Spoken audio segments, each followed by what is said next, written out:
Hello, I'm Marcus V. Calvert, and welcome to Tales Unlimited, the disturbing thought of the day. And I blame Queen Latifah for this, the Equalizer, that CBS show. Um, take out the former spy, replace with the director of a funeral home, who used to be, well, a Leon-style fixer, like Le Femme Nikita fixer, someone who made bodies disappear. Very, very good at his or her craft. Maybe it's a family, like Da Da Da and Sons Funeral Home. Throw in an occult element. Yes, we don't want this to be too cliche. And the element is their client list are the bodies that come through. So whenever a body comes through, okay, so the so and so died of a heart attack. Let's be sure. So the youngest daughter does some ritual thing, and yep, heart attack. It's legit. Send them through. Anybody who gets murdered in their funeral home, you have a paying client. They they see how much they buy. If it's a cheap client, or if the client's a prick, they might just let it go. But if this is someone who's truly suffering, or if the victim was someone who was like a scumbag, they'll let this victim go. Like, okay, if a gangbanger gets got, okay, fine, we'll bury you, whatever.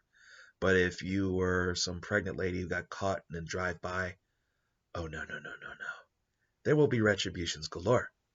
And everybody in the funeral home, down to the janitor, they have a background. You have to have a background in the occult to have a job at this place, right? Down to the guys who fill in the graves, and they have different facets of magic under their belt, and they're the best at them. Like somebody has cyber magic, someone has cursed magic, someone is good with a high-powered rifle using cursed rounds, because that's kind of what I touched on yesterday. It was fun. Or you have somebody who does scrying, you have somebody who does necromancy, and then what's fun is watching them haggle or argue over the different types of revenge. Like that scene from that one sub story from Tales from the Hood, where the murder victim got up and got revenge. Sometimes that happens.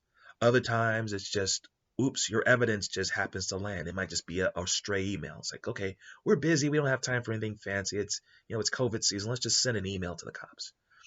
And they only have problems when they're sloppy, which is rare. And maybe they have problems whenever they bump into some other occultist lane and someone tracks it back to the funeral home. So that's your blowback. But yeah, I mean, that could be funny. Like, I could almost say like a black funeral home in the hood, throwing a pinch of comedy. I mean, back when Eddie Murphy had talent, I would have entrusted this with him. I mean, when he had writers and stuff. I mean, like, hey, like late 80s, this could have been a hit. Oh well. I'm Marcus V. Calvert. This is Tales Unlimited. That's my disturbing thought of the day. Please check out talesunlimited.net. That's where the podcasts are. 2 of them every day, as long as my computer is working right. One is the Battery Daily Prompt, and one is the disturbing thought of the day. Also, there are book links. Hit the links, they'll take you straight to Amazon. They're available in ebook and print. What are the books? Well, there's the Battery series, 3 books so far. 2 are out there. I'm working on a third. 200 writing prompts, a little wisdom on writing the great American novel. It's good for beginners. If you follow the process, you can actually start making money selling books and actually start getting into the business before you finish your first novel. It's also good for writers of any level, say game designers, evil GMs, screenwriters, or grizzled novelists who are just looking for a twisted idea. 200 writing prompts, and they are not normal, trust you me. Hey, it's a good place to look. Also, there are the anthologies, 2 of them. Both of them are New School Twilight Zone, 25 stories to a book. The themes are unheroic, unlikely heroes saving the day, something like... All right, in the future, you have a hospital ship headed for an asylum. It gets crashed because of pirates. As they're looting the drugs and killing the crew and da-da-da-da-da, A mental patient snaps out of stasis sleep and does a die hard on them.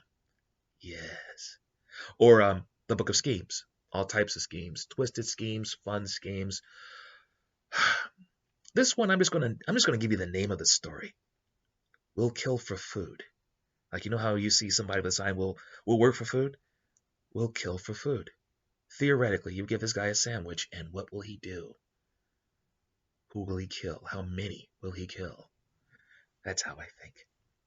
Oh, novel series. I Villain. Currently working on the fifth one. I'm almost done.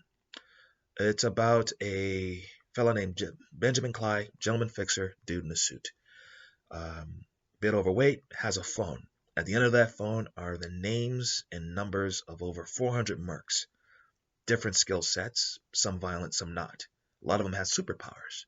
And if you paid him enough, he can do anything for you, good, bad, legal, illegal, even some mystical stuff. Until one night, he's forced to give up his business, fire everybody, and as a cruel joke, fight crime. The people who do this say, okay, you'll be dead in a week.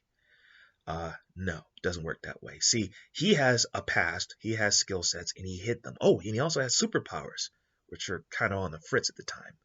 But he gets past that, and he starts a new business. He's like, okay, well, if I have to save the day for a living, I might as well do it the way a villain would. He goes after top-tier threats, kills them, and steals their stuff. No one does that. I recommend. It's a different kind of novel. Super villain fiction. Okay, I'm Marcus V. Calver. This is Tales Unlimited. Have a lovely day.